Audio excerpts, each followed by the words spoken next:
जी प्यारे अस्सलाम वालेकुम वरहमतुल्लाहि वबरकातुहू। की हाल चाल है जी? ठीक ठाक हो? उम्मीद है अल्लाह ताला दे हुक्म दे नाल इंशाअल्लाह तुसी सारे ठीक ठाक होगे। अल्लाह ताला सब ते रहमत फरमाए, अल्लाह ताला सब नूं अपने हिफ्ज़ो मान च रखे।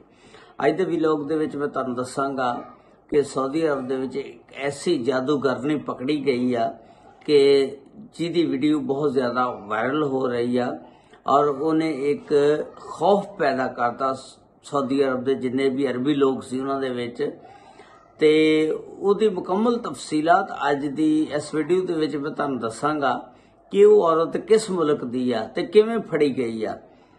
ते लो जी, चैनल ते नवें तो चैनल नूं सबसक्राइब लाइक और शेयर जरूर कर देना और नाल नाल घंटी दे बटन नूं जरूर दब देना ताकि जिहड़ी भी नवी वीडियो अपलोड होवे उहदा नोटिफिकेशन तुहाडे तक पहुंच सके।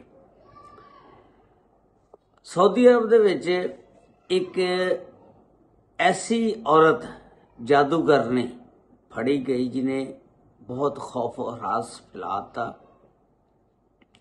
पाकिस्तान जिहड़ा मुल्क आ वो तुसीं देखिया होना, भकारियां दे उत्ते वो जिहड़े फकीर ने उन्हां दे उत्ते उन्हां ने एक्शन लिया, फड़े ने पाकिस्तान दे बहुत ज़्यादा लोग जाके उत्थे फकीर बन के मंगते हैं, पिनते हैं। इस तरह मराकश मुल्क आ, कंट्री आ जिहदे लोग जिहड़े ने बहुत ज़्यादा जादूगर ने। पाकिस्तान दे लोग भकारी बन जाते ने, वो जिहड़े मराकश दे लोग ने वो जादूगर ने। अरबी लोग जिहड़े ने वो मराकश दे लोगों कोलों बहुत ज़्यादा डरदे ने कि यह काला जादू बहुत करते ने।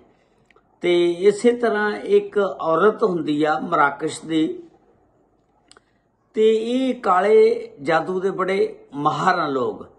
तो एक घर दे विच नौकरानी बन के रहिंदी आ ते वो घर दा काम काज जिहड़ा करदी है, जो भी घर दे खाना बनाना या किचन दे विच होर भी काम काज ने वो काम करदी आ औरत।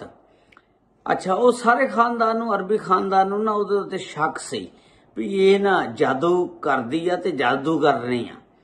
ते एक दिन उन्हां दा जिहड़ा शक आ सच साबित होया। उन्हां ने की कीता कि उहदे समान दी तलाशी लई, उहदे विचों देखिया भी की आ। ते आओ मैं तुहानूं दिखाना भी जो समान निकलिया, वेखो तुसीं। هذا سحر قاعد ساحر على ولد أمل. المغربيات انتبهوا منهم، انتبهوا منهم، انتبهوا منهم. ها شوفي ساحرة مين. حسبي الله عليكم دنيا وآخرة يا بنت 66 كلب. أكبر سحرة يمشون على ظهر الأرض. حسب الله ماجيك. حصلناه مع الشغالة الفلبينية. هذا عاطل نعرف هذا ما ليش في ذا. معلش.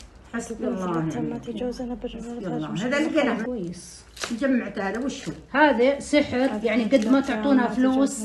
मौके ते ਉਹਦੀ ਵੀਡੀਓ ਜਿਹੜੀ ਆ ਉਹ ਵੇਖ ਲਓ ਕਿ ਉਹਦੇ ਵਿੱਚੋਂ ਬਾਲ ਤੇ ਉਹ ਤਵੀਜ਼ ਵਗੈਰਾ ਜਿੱਤੇ ਅਰਬੀ ਲਿਖੀ ਆ, ਮਿੱਟੀ ਵਗੈਰਾ ਤੇ ਇਸ ਤਰ੍ਹਾਂ ਉਹ ਪੁਤਲੇ ਵਗੈਰਾ ਕਾਫੀ ਚੀਜ਼ਾਂ ਨਿਕਲੀਆਂ ਤੇ ਉਹ ਮੌਕੇ ਤੇ ਫੜੀ ਗਈ ਆ।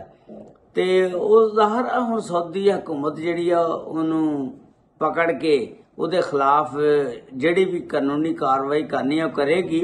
ਲੇਕਿਨ सऊदी अरब ਦੇ ਵਿੱਚ काला जादू जिहड़ा करना बहुत बड़ा जुर्म आ, बल्कि उहदी सज़ा जिहड़ी आ मौत आ।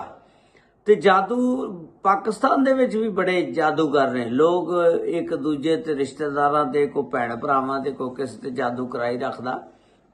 हालांकि जादू जिहड़ा इस्लाम दे विच मना फरमाता गया, ओह जिहड़ा जादू करने वाला कराने वाला दोनों समझो वो दायरे इस्लाम चों खारिज ने।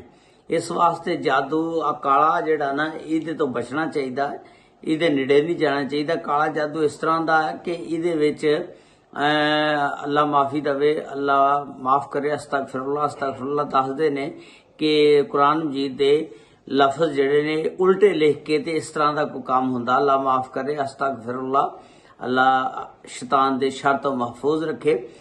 देखो जादू जिहड़ा बरहक आ, नबी करीम सल्लल्लाहु अलैहि वसल्लम पर भी यहूदियां ने जादू जिहड़ा सी कर दिता। ते फिर अल्लाह ताला ने उहदा तोड़ नाजल कीता सूरत फलक ते नास, ते उदों फिर नाजल होईयां सूरतां नबी करीम सल्लल्लाहु अलैहि वसल्लम जिहड़े ने ना वो रात के टाइम जिस वेले अल्लाह के नबी सौण लगते सी सूरत फलक ते नास अपने हत्थां ते फूंक के ते अपने जिस्म ते सारे ते फेर लेंदे हुंदे सी। इस तरह बंदा शैतान दे शर तो महफूज रह सकदा। सूरत फलक ते नास जिहड़ी है पढ़नी चाहिदी है। वो मराकश दी जिहड़ी औरत सी हुण उहनूं या तां सजाए मौत होएगी अगर वो सऊदी कानून के तहत फड़ी गई तो ज़ाहिर है फिर जदों उन्हें साबित हो गया, देखो तुसी वीडियो वेखी है सारी, ते अल्लाह माफ़ करे ये शैतान दे शर तो ते बचना चाहिए। अल्लाह ताला सब नूं अपने हिफ्ज़ो मान च रखे। ते पाकिस्तान च भी जादू बड़े बड़े लोग करते हैं, लेकिन कोई कहता नूरी इलम आ, कोई कहता काला जादू आ। बहरहाल काला जादू जिहड़ा बड़ा खतरनाक आ। अल्लाह ताला शैतान दे शर तो महफूज फरमाए।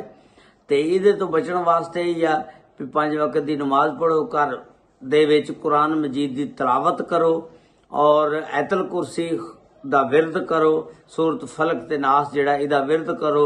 इंशाअल्लाह जादू दा तोड़ जिहड़ा असर 40 दिन तो बाद खत्म हो जाएगा। अल्लाह ताला सब नूं अपने हिफ्ज़ो ईमान च रखे।